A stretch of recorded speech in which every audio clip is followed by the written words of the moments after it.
Senhor, meus irmãos. É um prazer estar aqui pela primeira vez em Lago da Pedra. Que Deus possa abençoar todos os irmãos nesse trabalho maravilhoso de escola dominical. A minha primeira fala foi pedido para falar voltado especialmente aos professores de adolescentes e jovens. E eu quero trabalhar um tema a respeito da identidade cristã. Para isso, eu queria que você abrisse a sua Bíblia. Você vai abrir em 2 Timóteo.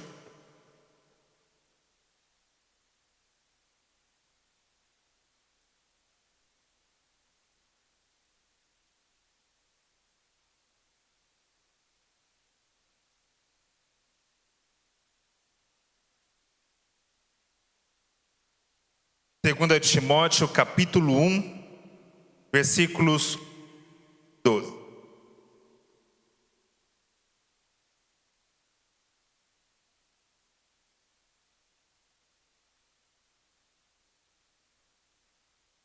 É na segunda? Então é o contrário. Teve uma inversão aqui na ordem, então, irmãos. Então você vai abrir o texto, deixa eu só pegar o slide aqui da outra.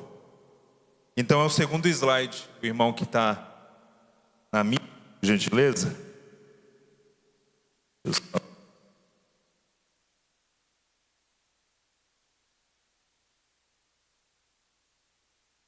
vai abrir a sua Bíblia então em 1 Pedro.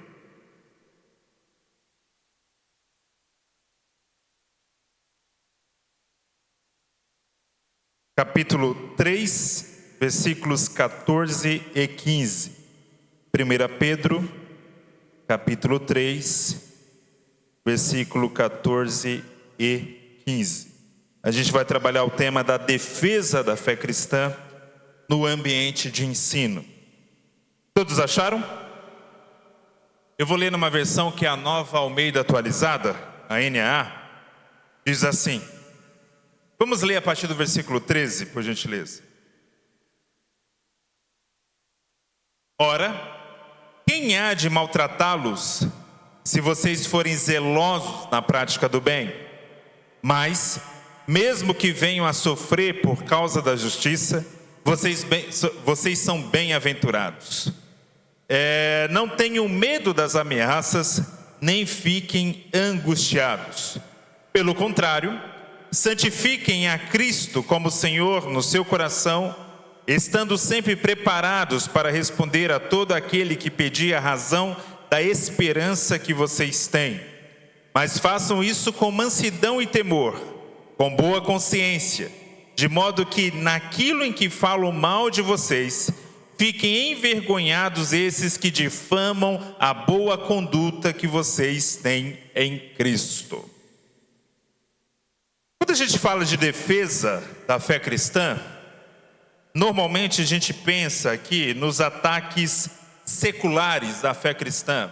Por exemplo, a contestação que grupos ateístas fazem à fé, ou mesmo grupos que são não necessariamente ateístas, mas antirreligiosos, as críticas à religião de maneira geral. E de fato a gente tem que lidar com isso. Mas é bom entender que na história da igreja houve uma divisão na história entre apologética e polêmica.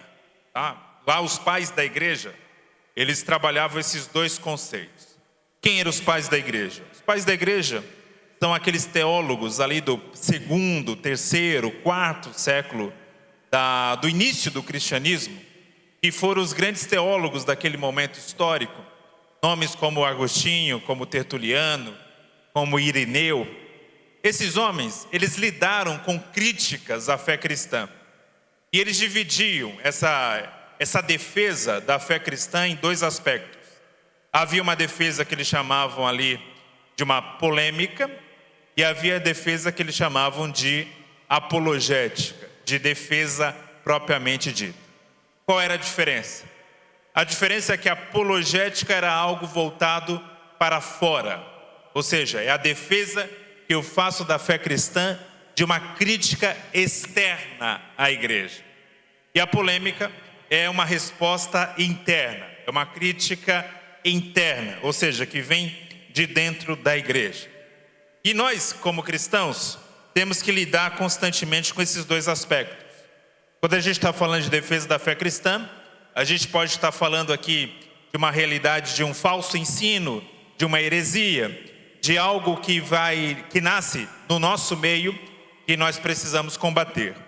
Mas não é esse aspecto que eu quero trabalhar nessa tarde, sim da apologética, ou seja, a nossa defesa do que vem de fora. E apologética não é uma tarefa fácil. Por quê?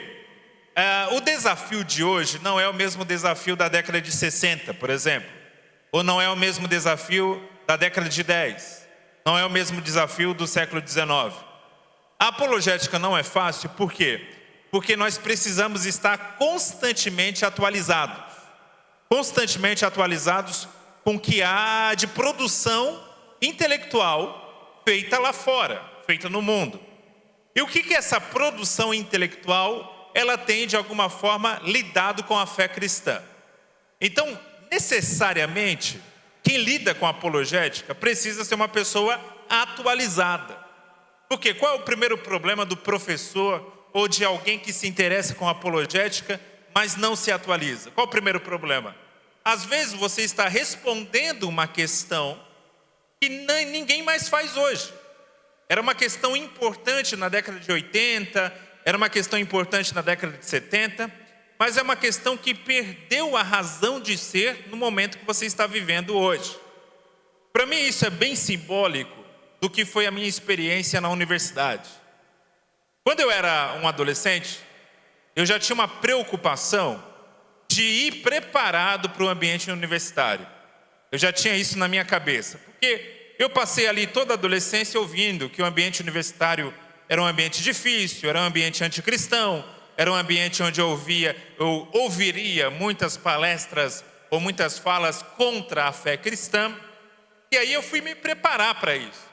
Eu era adolescente, mas eu tinha essa consciência de me preparar. E eu li o máximo que eu pude de materiais de apologética cristã, de defesas racionais da fé cristã.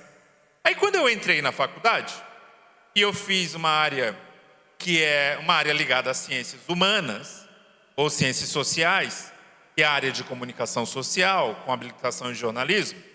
E uma das vantagens de estudar jornalismo é que você estuda basicamente todas as grandes matérias das ciências humanas. Então você passa por sociologia, filosofia, psicologia, você passa também por metodologia de ensino, até isso você passa. Então, de alguma forma, esse curso ele substitui o que antigamente a gente chamava de humanidades. Você tem uma visão geral sobre as ciências humanas e sociais. E aí é claro que um ambiente desse, na minha cabeça, seria muito desafiador. E aí teve um momento, ainda no primeiro semestre, que a gente tinha que trabalhar algum livro, uma resenha de um livro, e a gente tinha que apresentar um seminário sobre esse livro. E o professor pediu que a gente escolhesse um livro que tivesse em alta naquele momento. E eu escolhi um livro chamado Deus, um Delírio, do Richard Dawkins, que é um cientista britânico, que naquele momento estava no auge, porque ele era conhecido como um dos cavaleiros, não do Apocalipse, mas um dos cavaleiros do ateísmo. Então ele estava divulgando, militando a favor do ateísmo. E o livro mais famoso dele em defesa do ateísmo era justamente esse, Deus, um Delírio, que foi publicado em português. Aí eu peguei esse livro, fiz um trabalho de apresentar as teses dele, um trabalho crítico àquele livro, mas a minha surpresa foi conversar com um professor. Quando eu fui explicar para ele por que eu tinha escolhido aquele livro, ele fez um comentário para mim. O meu professor era homossexual. Ele olhou assim para mim e falou: o Dawkins? O Dawkins? Por que você escolheu logo esse cara? Ele é muito chato. Essa militância dele a favor do ateísmo não tem nada a ver. Eu acho que todo mundo deveria ter uma fé. Eu, por exemplo, sou budista. Eu acho que todo mundo deveria ter uma fé. Eu lembro do meu choque naquela hora. Eu fiquei, opa, eu não estou preparado para isso. Eu fui preparado durante todo momento ali da minha adolescência para lidar com professores ateus. De repente eu estou com um professor na minha frente que, num primeiro momento, eu jamais ia achar que ele era religioso, porque ele era claramente homossexual. Era um professor de ciências humanas e era um professor que estranhou a minha escolha de lidar com um ateu, porque ele achava que aquele ateísmo dele não dizia nada. Então veja, o que aconteceu comigo naquele momento? Foi a experiência de lidar com questões que eram da década de 80. Esses livros que eu li eram de autores que estavam na faculdade durante os anos 70 e 80.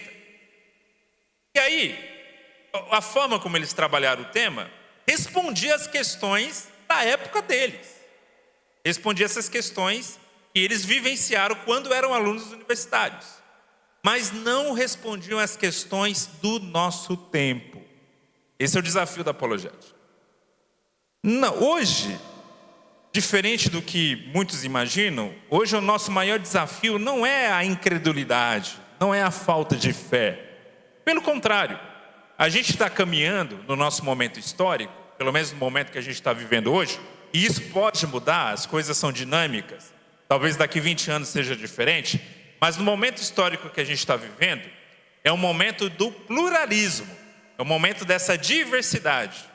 Não é uma questão de militar pelo ateísmo, por exemplo, mas é cada um defendendo a sua ideia de fé, de religião, ou cada um construindo a sua própria religião.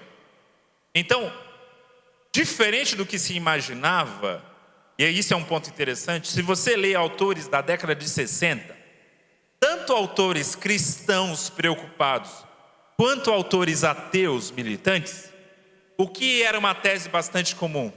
A tese, lá na década de 60, é que a religião ia decair, que a religião ia começar a sumir do cenário público. Os autores daquela época achavam que o que estava acontecendo na Europa naquele momento ia acontecer no mundo todo. De fato, na Europa, o ateísmo cresceu, o afastamento da religião cresceu. Tudo isso, de fato, foi concretizado no ambiente europeu. Mas isso, por exemplo, não aconteceu nos Estados Unidos, que é um país desenvolvido e rico. Não aconteceu também nos países asiáticos que foram ficando ricos. Se a gente vai em alguns países hoje do Oriente Médio, são países riquíssimos, tipo o Catar, tipo Abu Dhabi. Esses países são países riquíssimos, mas que a fé é muito presente. No caso deles, a fé ali é a fé islâmica, é uma fé muito presente. Se a gente vai para a Turquia, que é um país também desenvolvido, a Turquia é um país que hoje é mais religioso do que era na década de 80 ou na década de 70, embora também lá seja uma expressão de fé islâmica. Mas o que chama a atenção? Aquelas previsões lá da década de 60 que a religião ia acabar, não se concretizaram. Mas a nossa apologética, a nossa defesa da fé, está parada ainda nessa tese. E a gente ainda está combatendo isso, quando os nossos desafios são outros. É tão verdade que a religião não está em declínio, que o Brasil sempre foi um país muito religioso. Sabe muito bem disso. Todos vocês, se são pessoas acima dos 40 anos, provavelmente nasceram católicas, mas católicos talvez não muito praticantes, mas tinham alguma noção do que era fé, de quem era Jesus, o que era a Bíblia. Alguma noção de cristianismo tinha. E hoje a gente está passando por uma transição demográfica no Brasil e uma transição também religiosa, bem interessante, e o Brasil tem aos poucos se tornado um país evangélico. Para vocês terem ideia, o último censo revelou que mais ou menos 27% da população no Brasil hoje é evangélica, enquanto que os católicos estão se aproximando ali de 50%. Esse dado é curioso porque possivelmente a gente já está agora, nesse momento, em uns 29%. Porque o censo já tem 2, 3 anos que ele foi realizado e também ele não contou crianças. Isso é um ponto importante. Ele contou pessoas a partir dos 10 anos. E a gente sabe a quantidade de crianças que são evangélicas, né? Que são levadas pelos pais. Então, nesse sentido, mais ou menos ali 29% da população brasileira é evangélica. Esse é um dado extraordinário. Se a gente pega a história humana de maneira geral, é muito raro um país mudar de fé. Muito raro.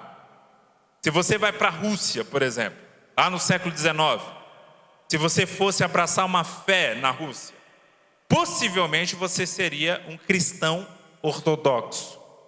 Aí veio a Revolução Russa, veio a era do comunismo, veio tudo aquilo, todo o século XX, tal. Cai o muro lá na década de 90, acaba a União Soviética, volta a ser Rússia de novo e tal. O que acontece? A Rússia continua sendo um país que a religião majoritária é a Igreja Ortodoxa. Há séculos a Itália é católica, há séculos a Espanha é católica, há séculos Portugal é católico, né? E por aí vai. Há séculos a Arábia Saudita é islâmica, há séculos o que tem de expressão religiosa no Japão é o budismo, por aí vai. E aí o que acontece no Brasil? O Brasil há séculos era católico, mas aos poucos tem se tornado um país evangélico. E um dado curioso que o censo revelou, irmãos, olha como as coisas mudam. Qual é o perfil que tende a ser mais evangélico hoje no Brasil? Qual é o evangélico típico no Brasil hoje? O evangélico típico no Brasil hoje, por incrível que pareça, é um jovem. A população menos evangélica no Brasil hoje, é o homem acima dos 40 anos. Observa a sua igreja, a sua congregação. Quantos homens acima dos 40 anos há naquela igreja? Poucos, né? Os poucos que tem normalmente são os obreiros, né? Mas se você inventar de fazer, vamos fazer um coral dos homens lá na congregação, é fácil fazer? Não é, né? A realidade no Brasil é tão interessante, por exemplo, normalmente quando a gente pensa em desafios à fé cristã e tal, a gente pensa logo em quem? No jovem, né? Só que o jovem é o mais evangélico. Não é que não tenha desafios, mas só para vocês terem ideia, como que às vezes a gente não tem noção do que é a nossa realidade. Hoje é muito mais fácil um jovem de 20 anos, entre aspas, virar evangélico, do que um homem com 45 anos. Então nosso desafio de evangelização é muito maior numa faixa etária mais velha do que mais jovem. Por que muitos jovens têm se tornado evangélicos? Existe um processo que vocês aqui numa cidade como essa, que tem 45 mil habitantes aqui, 60 mil? 60 mil habitantes já é uma cidade caminhando para ser uma cidade média, mas ainda é uma cidade pequena. 60 mil pessoas ainda é uma cidade pequena. Ainda, vocês aqui numa realidade de cidade pequena, têm um convívio comunitário muito forte. Eu acho que o maior símbolo do convívio comunitário numa cidade maranhense, ou no Nordeste de maneira geral, é aquele, não sei se hoje em dia acontece isso mais, mas antigamente acontecia, que é a famosa casa de esquina, que tem 2 portas. Aí as 2 portas ficam abertas durante o dia, e a vizinhança ali passa naquela sala ali. Oi, comadre, oi, compadre. Toma um café aqui, né? Essa coisa assim, essa convivência, ou seja, a sala daquela casa é uma extensão da própria rua, né? Isso é uma essência de comunidade muito forte. O que acontece numa cidade grande? Existe o conceito, todo mundo quase está morando agora em apartamento. E olha a origem da palavra apartamento. A palavra apartamento vem do verbo apartar, separar. Então, para mim é muito simbólico de que muita gente cresceu numa casa que tinha duas portas, que a vizinhança ficava circulando por ali, e que hoje mora em um apartamento. Ou seja, hoje, eu, por exemplo, moro há 8 anos num apartamento que eu não sei até hoje o nome da minha vizinha. Eu não sei o nome dela. Eu de vez em quando vejo no elevador, é uma senhora, e graças a Deus por ser senhora, porque aí ela não faz muito barulho, né? Eu também não atrapalho, porque o apartamento tem esse problema do barulho, mas até hoje eu não sei o nome dela. É muito comum. E aí o jovem que cresce num ambiente desse, o que acontece?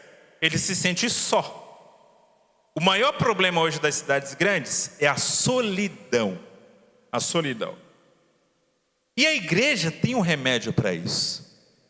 A igreja tem um senso comunitário. O que eu quero trazer para os irmãos aqui? Às vezes a gente pensa em apologética, defesa da fé cristã, em ter os melhores argumentos, em ser uma pessoa assim inteligente que rebate. Olha, o ateu fala A e eu falo B, a feminista fala A e eu falo B, sei lá, o marxista fala isso e eu falo aquilo. Quando o que a igreja tem a melhor a oferecer, em muitos ambientes, não são argumentos, mas sim um senso de comunidade. Aquela pessoa está solitária naquele lugar. Pense no garoto ou na garota que está crescendo aqui com vocês, e que daqui a pouco vai fazer 17, 18 anos, e quer fazer faculdade, e não tem aqui na região. Vai para onde? Vai para São Luís, vai para Teresina, vai para Brasília, vai para São Paulo. E aí essa pessoa vai ter esse choque.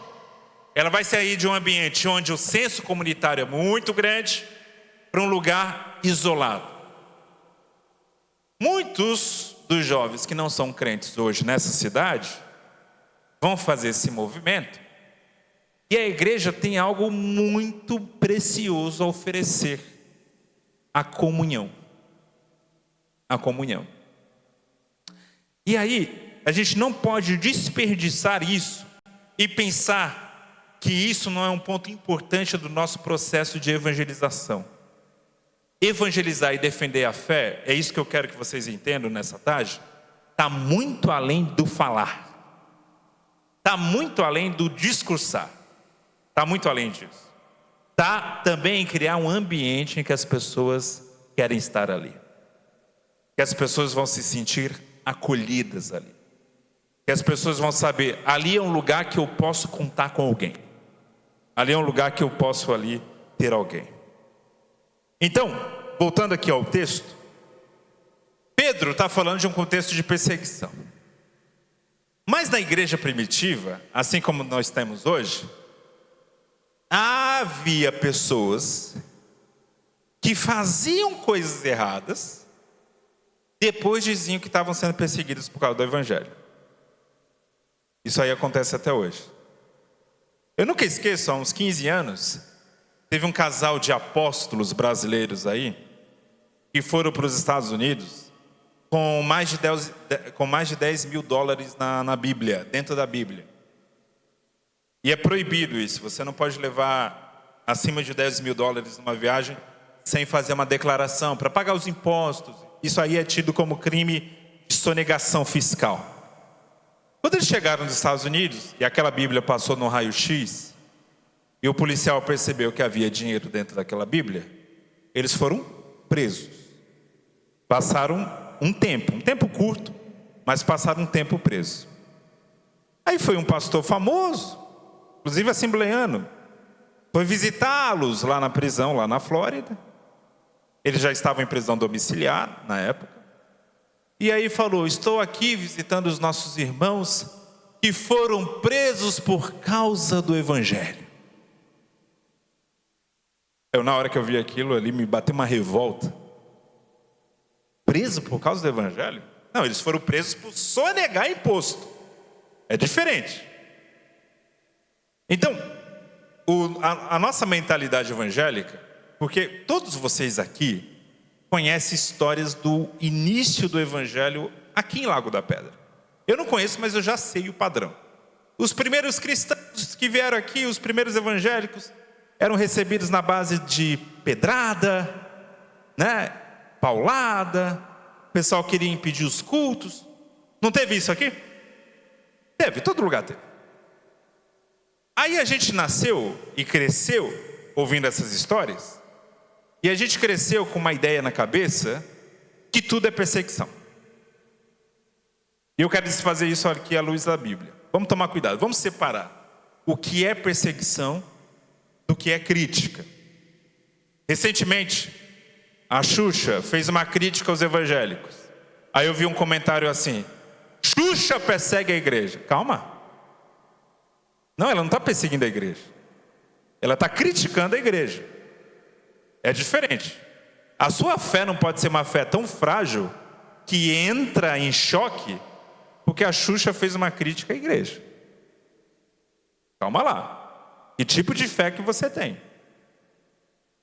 Ela tem direito a criticar. Ela é uma pessoa com livre-arbítrio, inclusive para rejeitar a Deus. Não só a igreja. Se Deus, que é Deus, respeita o fato de alguém ter o espaço de rejeitá-lo, o que dirá a igreja? Isso é um ponto. Outro ponto, de fato, que a apologética vai lidar, é com perseguição real. Real. O que é uma perseguição real? Aquela pessoa está impedida de trabalhar, alguém ali numa loja, porque ele é crente. Isso é uma perseguição real. Alguém não pode estudar naquela escola porque é crente. Alguém não pode andar naquela rua porque é crente. Isso é uma perseguição. Agora, alguém falou mal da igreja? Faz parte. Faz parte. A sua fé tem que ser muito maior do que qualquer crítica boba que é feita à igreja. E como que a gente vai lidar com a perseguição? Está aqui a receita de Pedro. Vamos lá ler de novo? Olha o que Pedro fala. Versículo 13. Ora, quem há de maltratá-los se vocês forem zelosos na prática do bem? O primeiro ponto é como se Pedro falasse: muita perseguição, entre aspas, que a gente recebe é porque a gente não está praticando o bem. Olha a pergunta dele: quem há de maltratá-los se vocês forem zelosos na prática do bem? Então tem muita crítica que a gente recebe, irmãos, que é justa. Por quê? Porque não está sendo zeloso na prática do bem. É como se Pedro dissesse: a primeira atitude para você defender a fé cristã é você viver a fé cristã. Viva essa fé. Esse é o ponto mais básico. Como que eu vou defender uma fé que eu não vivo?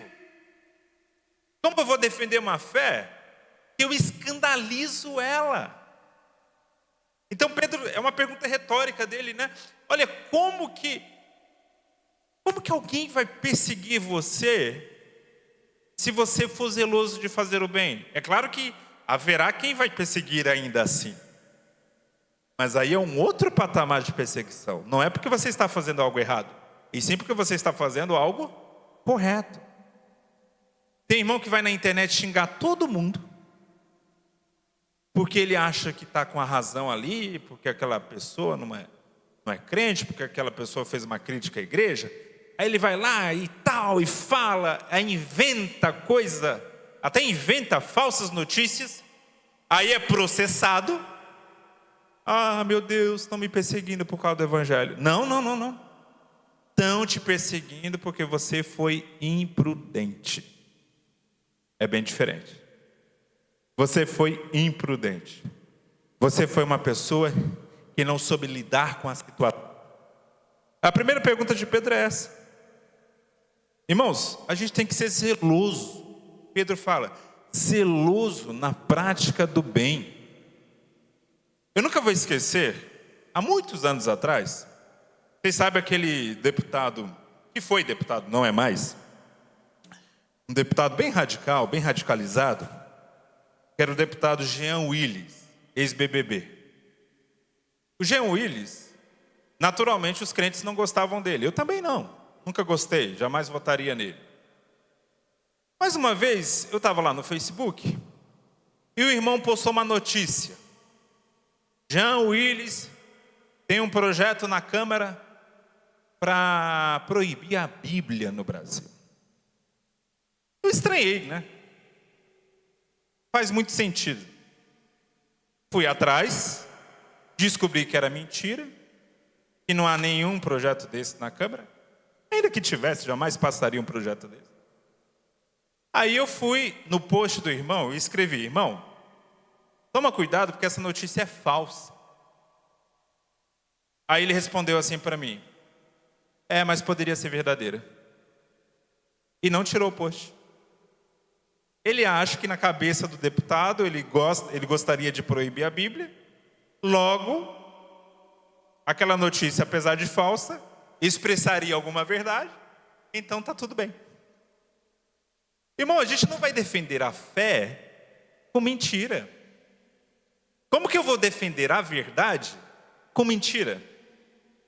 Veja que quando Paulo fala de batalha espiritual, em Efésios capítulo 6, Paulo fala que uma das nossas armas é a verdade.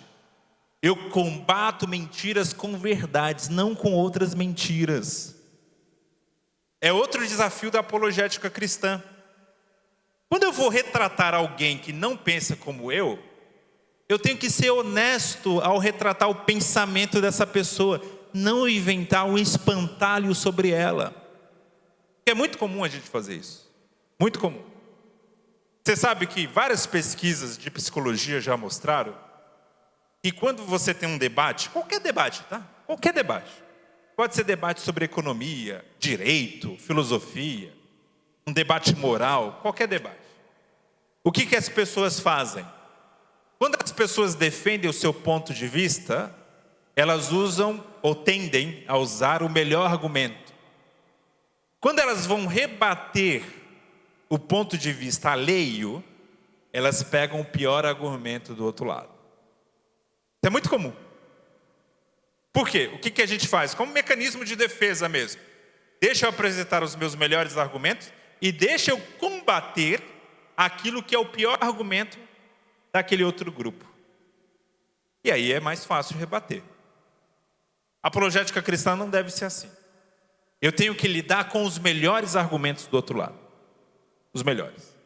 E eu tenho que ter uma resposta para os melhores argumentos do outro lado. Quais são os melhores argumentos dos ateus? Quais são os melhores argumentos das feministas? Quais são os melhores argumentos, sei lá, de uma pessoa de uma outra fé, de uma outra religião?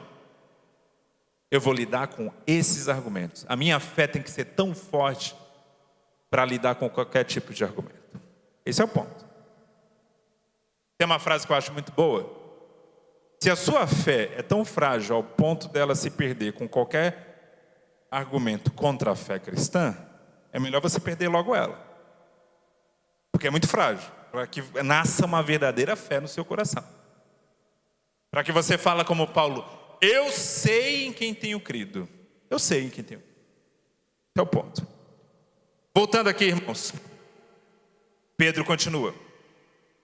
Mas mesmo que, versículo 14, mas mesmo que venha a sofrer por causa da justiça, Pedro reconhece: às vezes eu estou fazendo bem, estou fazendo melhor, estou fazendo aquilo que é mais justo, ainda assim eu sofro. Aí ele diz: mas mesmo que venham a sofrer por causa da justiça, vocês são bem-aventurados. Porque foi isso que Jesus falou, né? Vocês serão perseguidos por causa das besteiras que vocês falam. Jesus falou: vocês serão perseguidos por causa da justiça. Ou seja, por causa do que é justo, do que é falado justamente. Aí Pedro continua: não tenham medo das ameaças, nem fiquem angustiados. Que mensagem preciosa de Pedro para a gente hoje. Porque o que tomou conta da nossa defesa da fé hoje em dia? Medo. Medo. Angústia. Os crentes estão com muito medo. E não faz bem medo, tá? O medo é um mecanismo de defesa? Mas o medo excessivo cega. O medo excessivo desorienta. Há pessoas que perdem a vida porque ficaram com excesso de medo. Na fé cristã isso também pode acontecer. Cuidado. Algum medo você sempre tem que ter, é claro. Uma questão de prudência. Mas que o medo não domine o seu coração.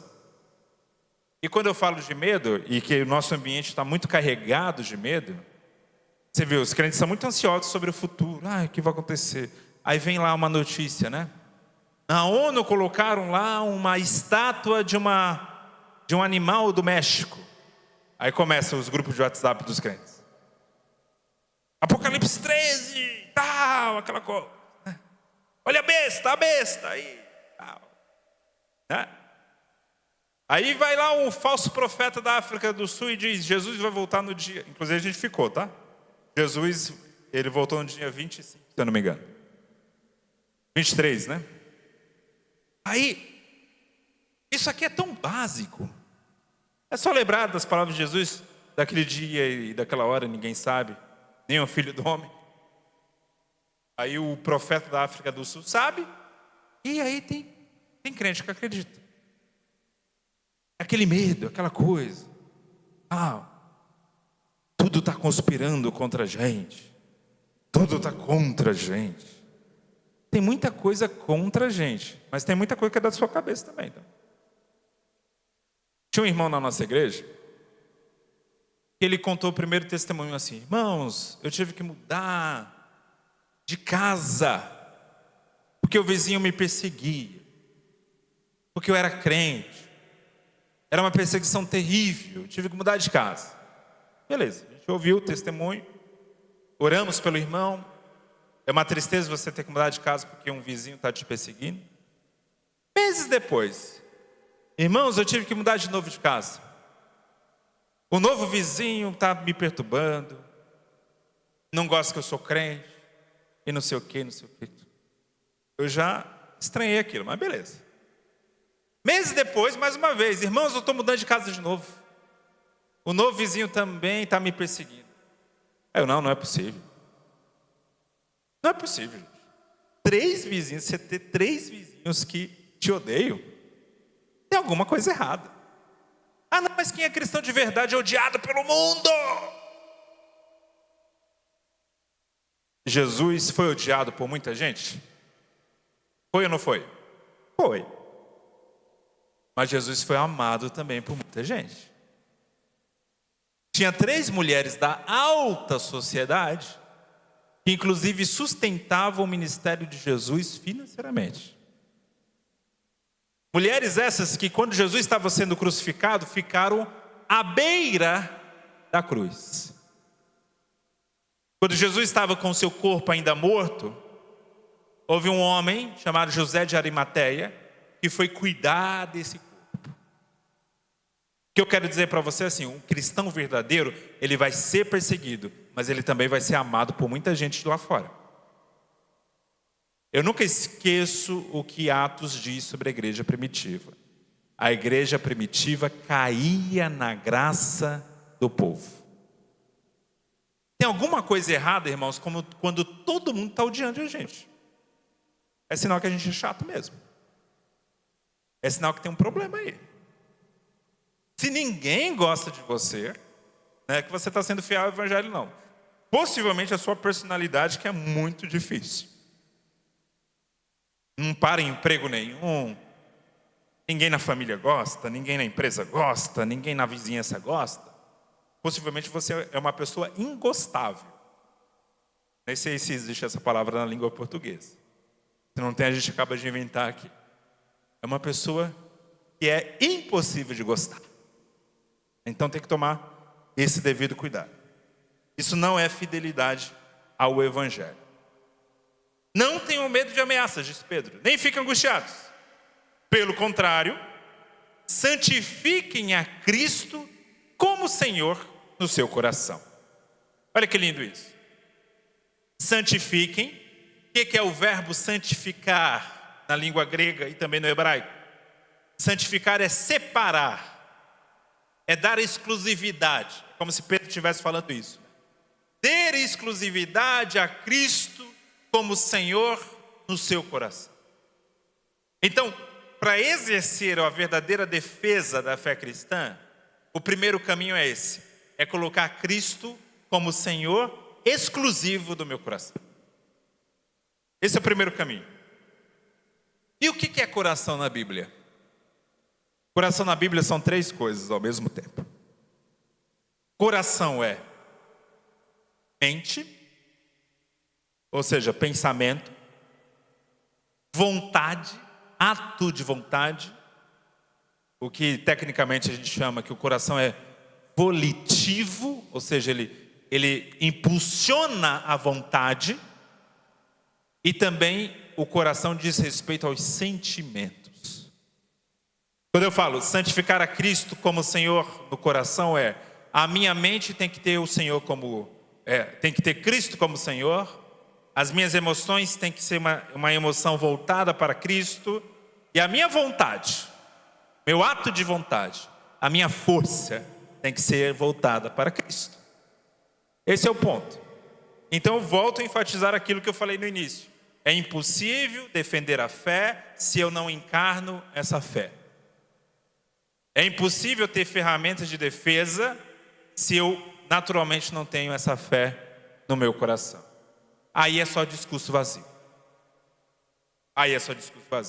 Que é bem possível. Não tenha dúvida que é possível defender a fé sem ter fé. Assim como eu posso dar uma palestra aqui sobre a importância de ser vegano, gostando de carne. Como brincar, né? Quando os irmãos perguntam. É uma pergunta assim que eu acho engraçada quando faz, para um assembleano, né? Você gosta de carne? Eu falo, eu sou vegetariano, mas não praticante. Aí, é uma pergunta que não se faz a um assembleano, né? Você gosta de carne? O assembleano nasceu já gostando de carne. Uma coisa, é uma bênção, né? O povo assembleano. Eu era uma criança ainda, não crente. Final de ano, eu fui para uma festa de uma igreja, Assembleia de Deus. Aí era festa de Réveillon, passagem de ano.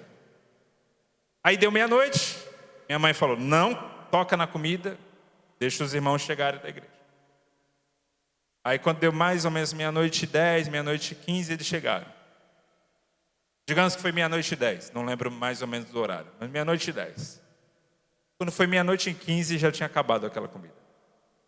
Foi aquele desespero. O crente gosta de comer. Mas a questão aqui é o seguinte, irmãos. Santificar a Cristo como Senhor no nosso coração é literalmente refletir os valores de Cristo em tudo o que eu faço.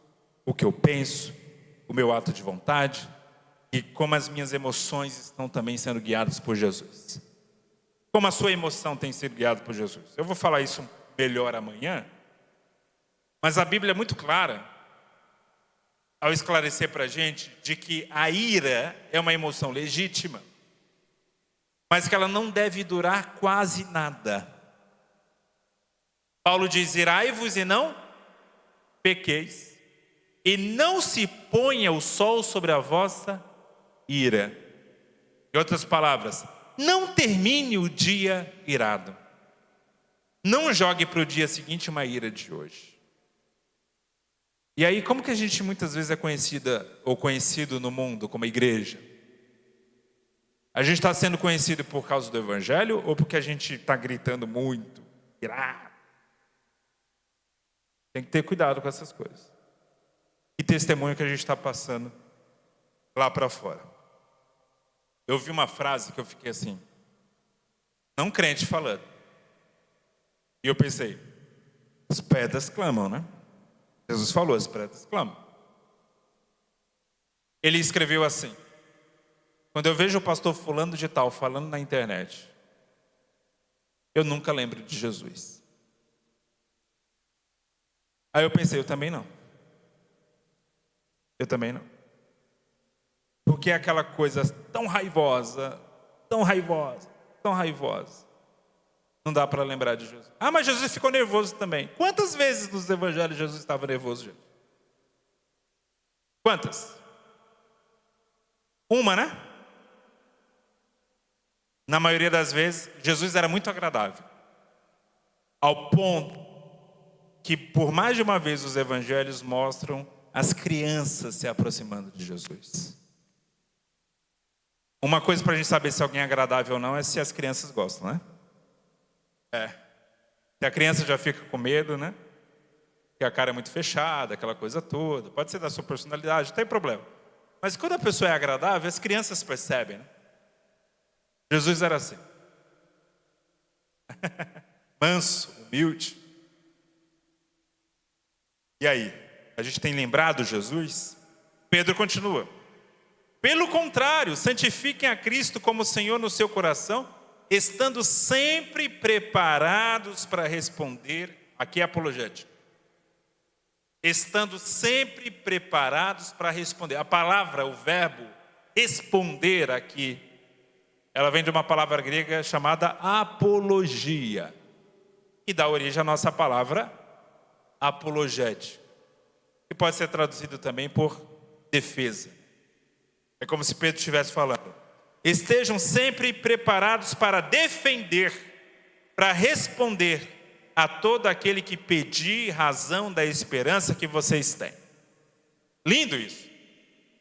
Pedro está falando: olha, esteja preparado para responder a todo aquele que perguntar a respeito da esperança. Ou seja, vocês são um povo que transmitem tanta esperança que vai trazer curiosidade às pessoas. Isso é apologética. Eu estou trazendo assim uma mensagem de esperança, ou eu estou mais desesperado que o não crente? Tem que ser o contrário. A igreja tem que ser uma comunidade que respira esperança, ao ponto que as pessoas lá fora que estão desesperadas vêm para cá perguntar qual é a razão da esperança que há em vocês. Esse é o ponto, tá? Não carregar medo e desesperança, é o contrário. É o contrário. Eu acho lindo isso quando Pedro fala: esteja preparado. Porque de fato defender a fé cristã demanda preparo. Preparo. E aqui eu falei do lado encarnacional, ou seja, eu tenho que ser um cristão na prática, eu tenho que respirar Cristo, eu tenho que vivenciar, mas também eu tenho que servir ao Senhor de mente. Eu tenho que servir ao Senhor. Como que eu vou ter bons argumentos se eu não estudo? É um ponto. Irmãos, chega daquela fase, olha, vocês que são professores aqui, imagino que alguns de jovens, de adolescentes, já foi aquela fase da igreja que você falava assim: ah não, é assim? Ah, mas por quê? Não, porque é assim. Não, essa fase, foi embora. As pessoas hoje questionam. As pessoas querem saber: mas por que disso? Por que daquilo? Por que nós somos assim e não assado? Por quê? As pessoas querem saber. E com razão, irmãos. Eu era um garotinho assim, criança e pré-adolescente, muito curioso. Assim que eu me converti com 11 anos, eu ficava muito perguntando: mas por quê?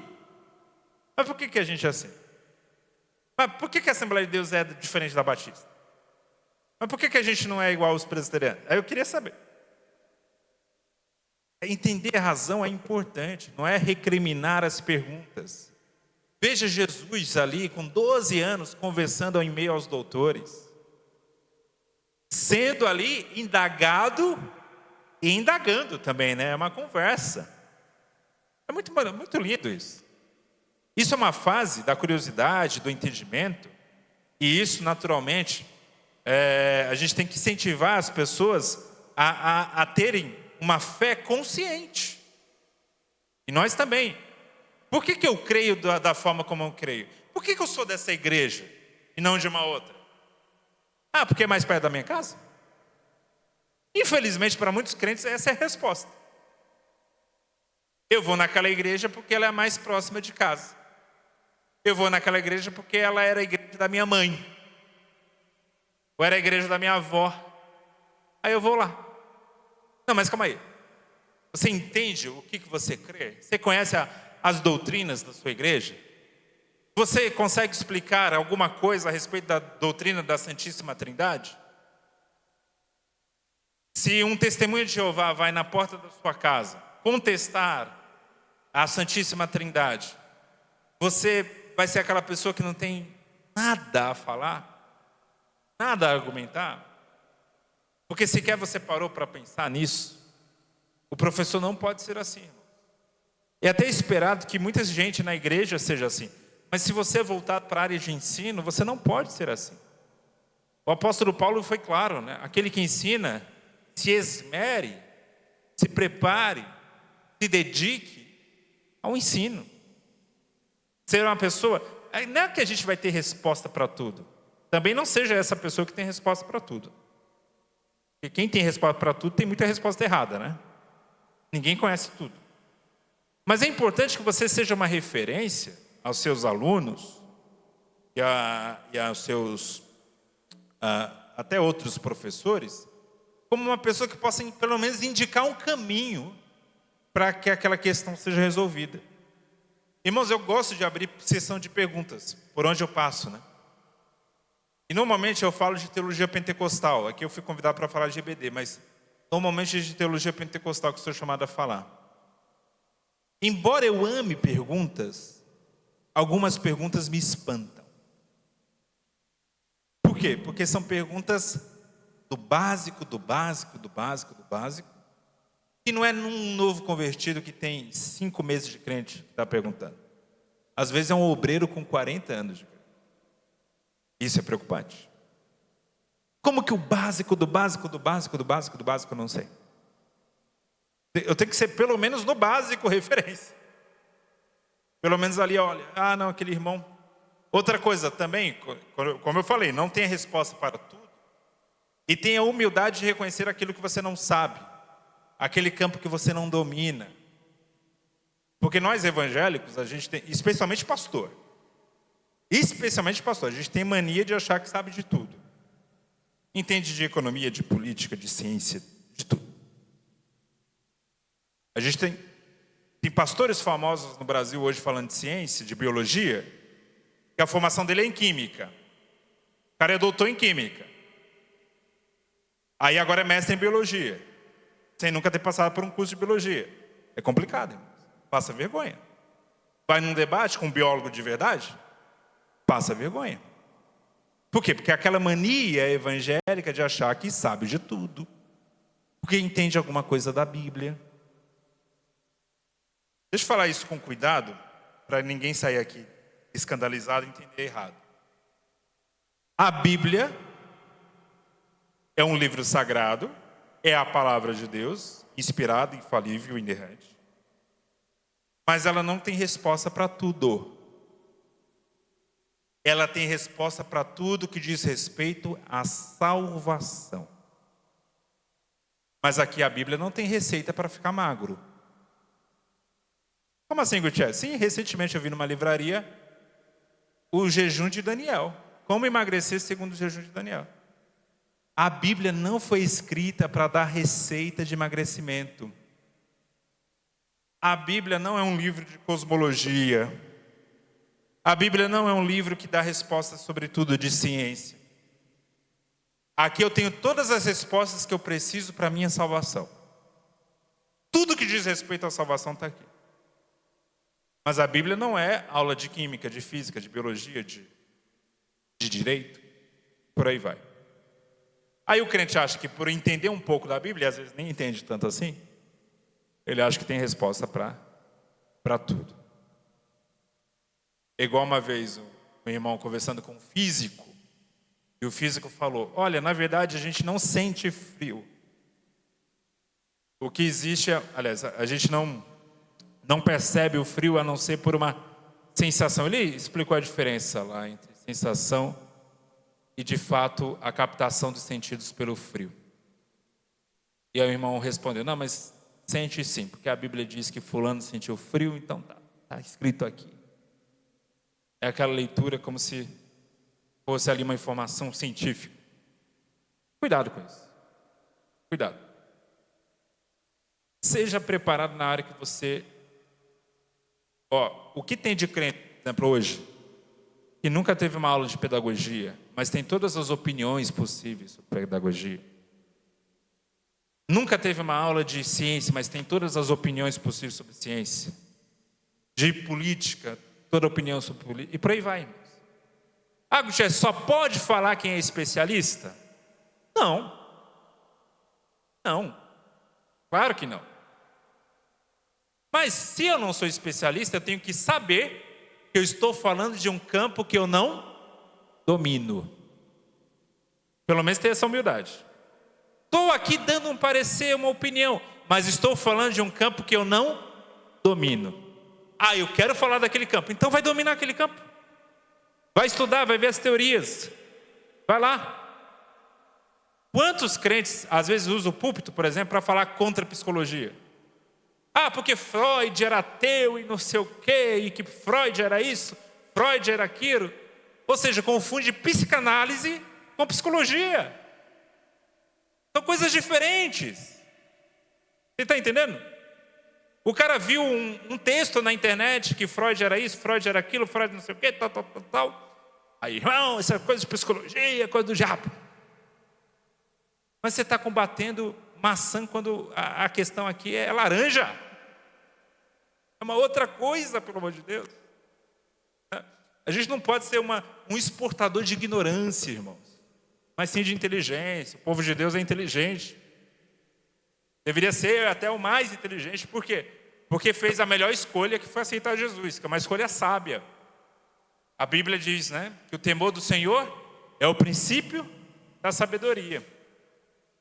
Temer a Deus é o princípio de todo o fundamento da sabedoria. Mas a gente precisa colocar essa sabedoria em todas as áreas da nossa vida. Na prática mesmo. E não é fácil, volto a repetir. O mundo muito rápido, a gente precisa estar informado cada vez mais. Cada vez mais o mundo está mudando mais rapidamente. Por exemplo, eu falo isso. Quantas vezes nós assembleanos, vou falar aqui um tema delicado, por favor, não me tenham por mal se esse tipo de debate ainda ocorra por aqui. Eu não sei se ocorre, tá? Não sei se ocorre. Mas quanto tempo a gente perde nas Assembleias de Deus debatendo costumes, quando o seu aluno está lidando com temas como transhumanismo, e na igreja ele está ouvindo no púlpito um papo de usos e costumes da década de 50.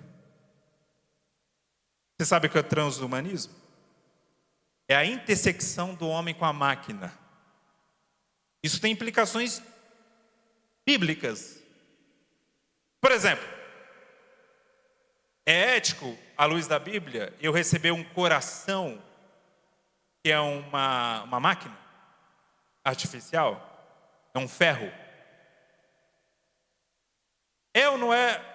A gente tem que parar para pensar, Mas a gente ainda está debatendo costumes da década de 40. Você está entendendo? Como a gente perde tempo com bobagem? Bobagem mesmo. Com coisa que já deveria ter sido superada há trocentos anos. E está lá a garotada, estudando transhumanismo. Existe uma área hoje da ciência que está trabalhando a ideia de ter o ser humano que não morre. De congelar o DNA humano, as células humanas, para que um dia possa provocar a ressurreição desse cadáver. Há pessoas pagando milhões para ter o seu corpo congelado. Essa é uma questão interessante. À luz da Bíblia, como que a gente trabalha uma questão como essa? Inteligência artificial, um assunto que está em alta. Eu posso preparar um sermão com a ajuda da IA ou não posso? Quais são os limites disso? Recentemente teve um irmão que falou preocupado para mim. Eu estou muito preocupado que tem muito pregador fazendo sermão com GPT. Aí eu falei, agora eu estou muito feliz com isso. E pelo menos ele vai pregar alguma coisa que presta agora, né? Dependendo do pregador, é até melhor que ele faça na IA mesmo. Porque se vier da cabeça dele, é trágico. Agora vindo da IA é melhor. Ele até faz sermões bons, né? De maneira geral, são sermões até bons. Mas e aí, qual é o limite disso? Como que eu vou usar isso? Então, você está vendo que várias questões, na medida do tempo, vão surgindo.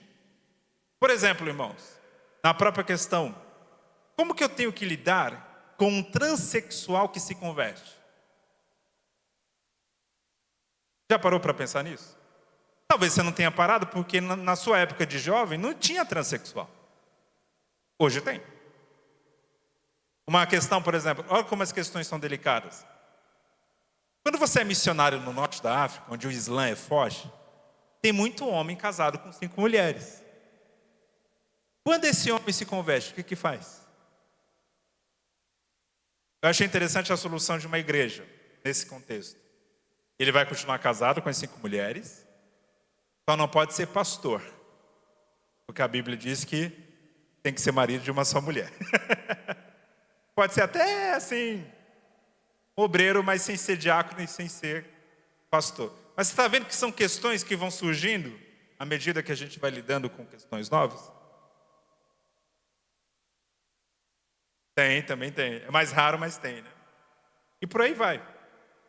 Então, a questão aqui, irmãos, que eu quero trabalhar com vocês, eu não estou nem para dar aqui todas as respostas para isso, porque eu também não sei. Mas assim, é o tipo de questão que a gente tem que parar para pensar que a gente está em 2025 e não em 1940. E tudo bem. Hoje é melhor do que ontem. Outra coisa, né? A gente costuma ser muito nostálgico. É outra doença da igreja evangélica, nostalgia. Porque antigamente, os crentes antigamente. Irmão, deixa eu falar um negócio para você. Antigamente, o povo era tão pecador como é hoje. É que os pecados vão mudando. Uma vez eu conversei com minha avó já falecida, avó paterna. Ela falou para mim, o seu avô, ela falou assim para mim, seu avô não prestava. O seu avô me traiu no dia do nosso casamento, na própria lua de mel. Mas ela contou isso como se fosse assim, hoje é sábado. Fosse uma coisa qualquer, natural, que ocorria. Era que os homens ela deve ter casado na década de 40, não, década de 50, era que os homens na década de 50 faziam. Mas hoje as mulheres não aceitam mais isso. Tem mulher que aceita? Tem. Mas hoje, na maioria, as mulheres não aceitam mais isso. Nesse ponto, melhorou ou piorou? Piorou. Mas tem outros pontos que piorou. Eu falo obediência a pai e mãe, por exemplo. Piorou. E aí, o que eu costumo falar na escola dominical, por exemplo? Quando a gente olha o passado, e sempre que a gente olhar o passado, sempre será uma tensão entre coisas que melhoraram e coisas que pioraram. Mas o passado era tão imperfeito quanto é hoje. Só era outro tipo de imperfeição. Saúde, por exemplo. É melhor ser hoje ou antigamente? Bem melhor hoje, né?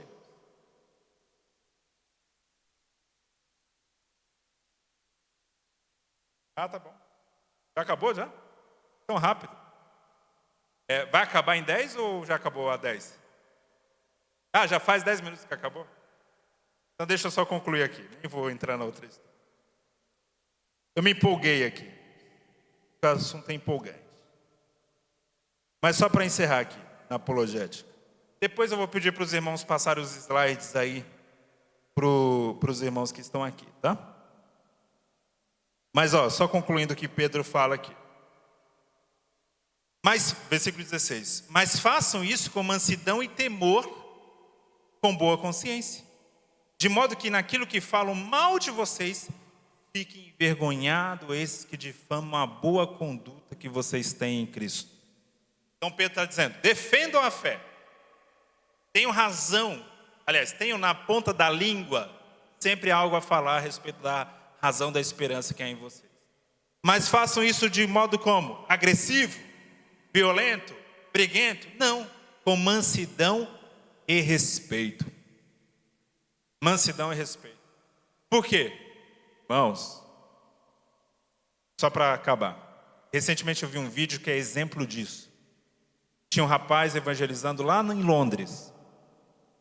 Evangelizando, normal, falando de Jesus. E um homem começou a ser agressivo. Queria até bater nele. Esse rapaz foi tão sábio e agiu exatamente nisso aqui. Ele baixou a voz. Começou a falar ainda de Cristo.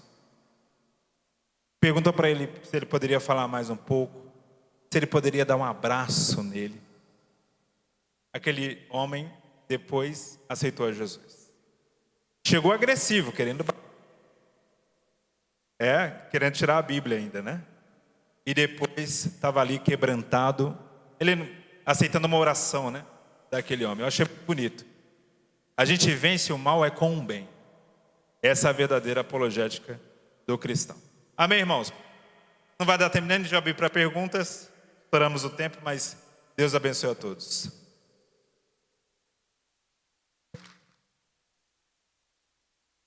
Mas à noite tem mais aqui. À noite tem mais, como ele falou, né? Estaremos aqui 7 horas. Mas vai continuar 15 minutinhos para intervalo.